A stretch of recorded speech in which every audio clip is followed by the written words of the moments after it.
Hello and welcome to Oklahoma. We are at, right now, an absolutely massive off-road park called Mid-America Outdoors, and we are here for none other than this.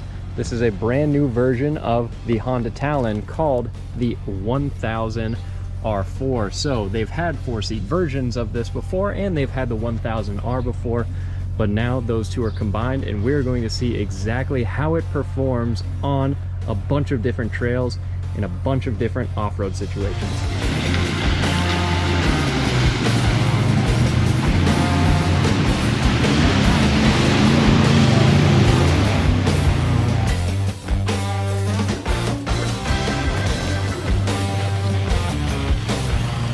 Now, the most impressive thing about this new Talon is easily this Fox live valve suspension, and this is something that we've seen on the Talon before, but these units are specially tuned here for the four-seat version of the Talon. They didn't just plop them on, and there's a few incredible statistics about it. So these shocks can go through their full adjustment range in 20 milliseconds, and they monitor all kinds of factors, including the speed that you're going, how much weight you have loaded up, your steering input, your throttle input, your braking input, all kinds of different factors, all through a 5-axis IMU. And you can even change the modes that are on this suspension system between normal and sport to adjust how it reacts to different situations. All right, now we're getting moving here in the Talon. We're in a big group ride, and this area, Mid-America Outdoors, this is a really impressive facility. They've got a massive network of trails here. Now, this Honda Talon has a ton of different settings and modes that you can switch between. So right now I am in two-wheel drive and I am in the automatic transmission setting, but I can hit a switch here on the dash and use the paddles on the steering wheel to manually shift.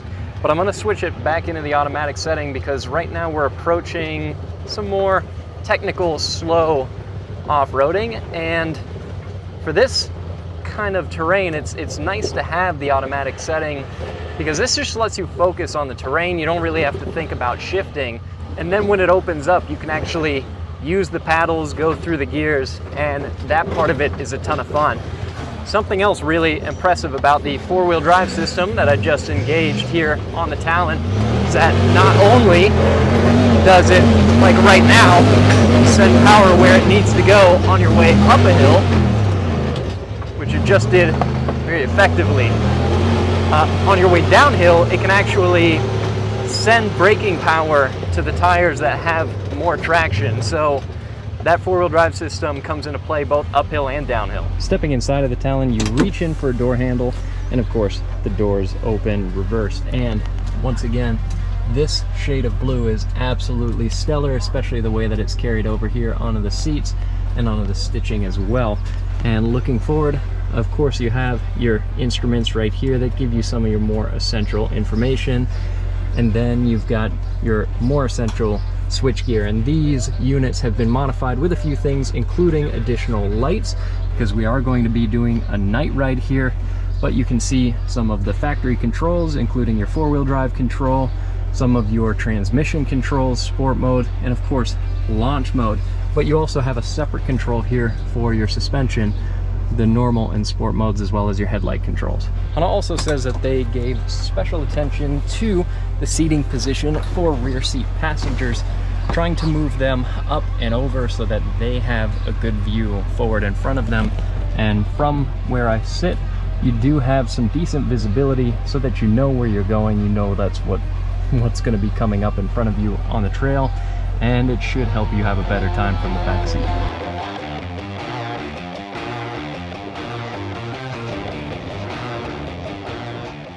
Here we have another little hill climb, and one of the cool things too about this system is that where both side-by-sides, you can tell they just throw down blanket power and spin the tires to get themselves up something. This system, it's really cool. You can feel it thinking and figuring out where it wants to send that power. It's definitely a more advanced system than what you get on a lot of other vehicles, and that's one of the perks of Honda having their entire automotive side as well.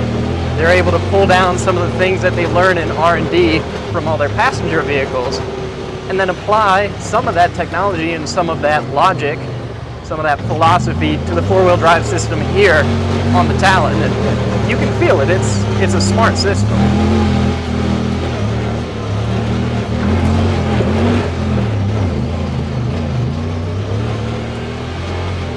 By the way, if you're in the market for any riding gear, check out our friends over at Revzilla. Everything that you see me wearing in this video came from our partners over there at Revzilla, including these super rad red, white, and blue gloves, helmet, and jersey. And who doesn't love some red, white, and blue? So check out our guys over at Revzilla if you're in the market for any gear. The four-wheel drive system on this Talon doesn't just send power to all four wheels and leave it at that.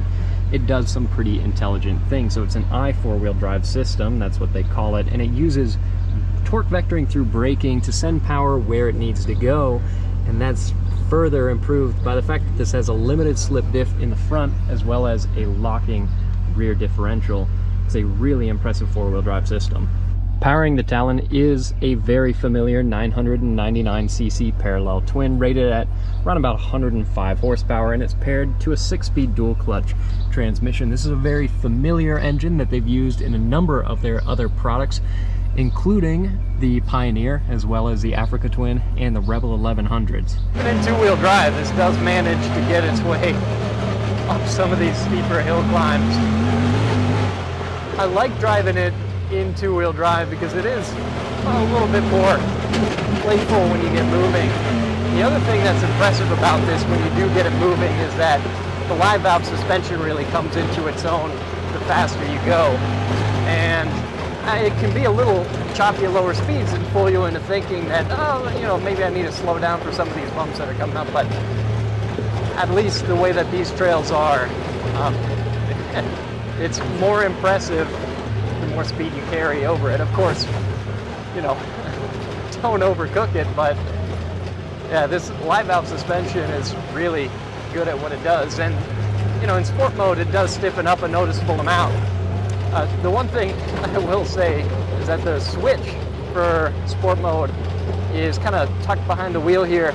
I'm sure once you've owned this machine for a while, you'll get used to where that button is, but when you first take a seat in it, you might fumble around with the headlight switch accidentally a little bit. However, it's cool to have that control over the suspension, and it's really impressive at what it does.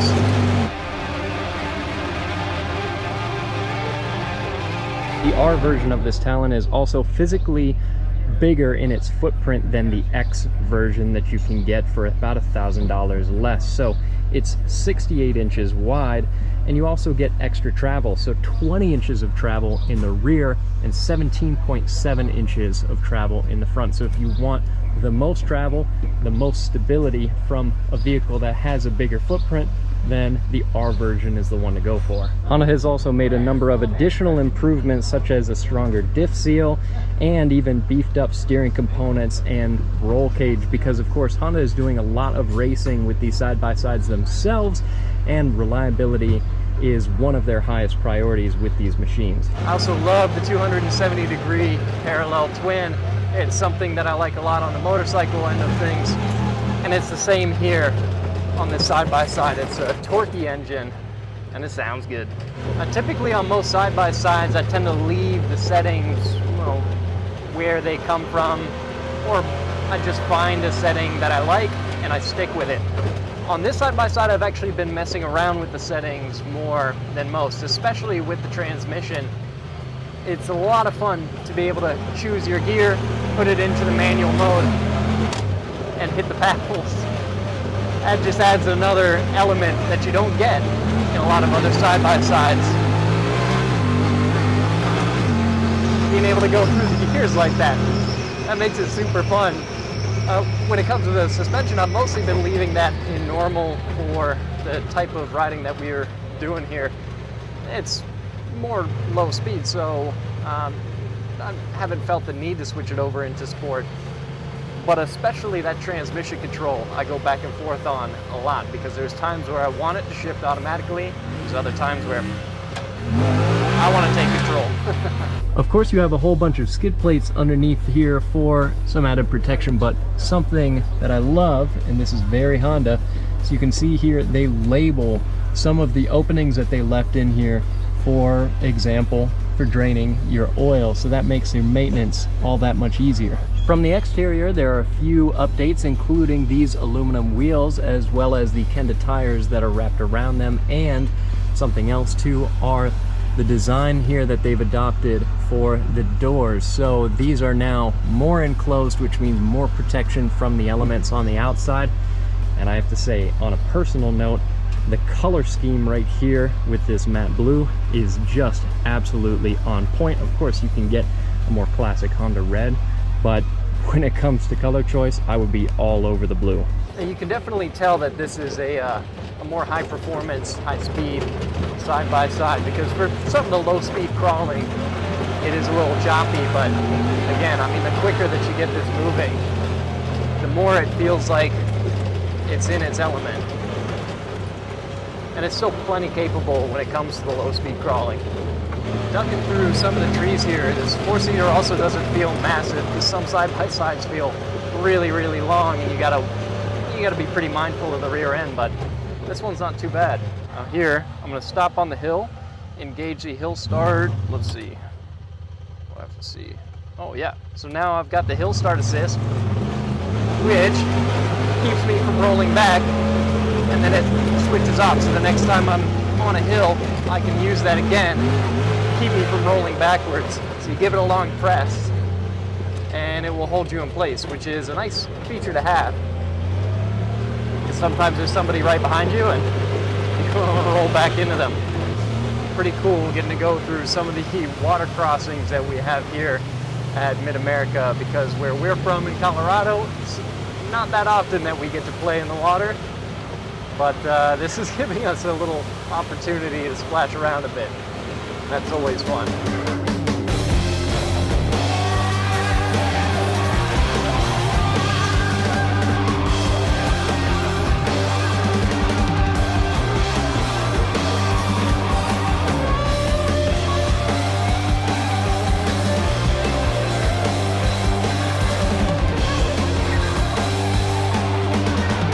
All in all, the Talon is a great machine because it's a lot of fun, and at the end of the day, that's what these side-by-sides are about, because this is obviously not a utility machine.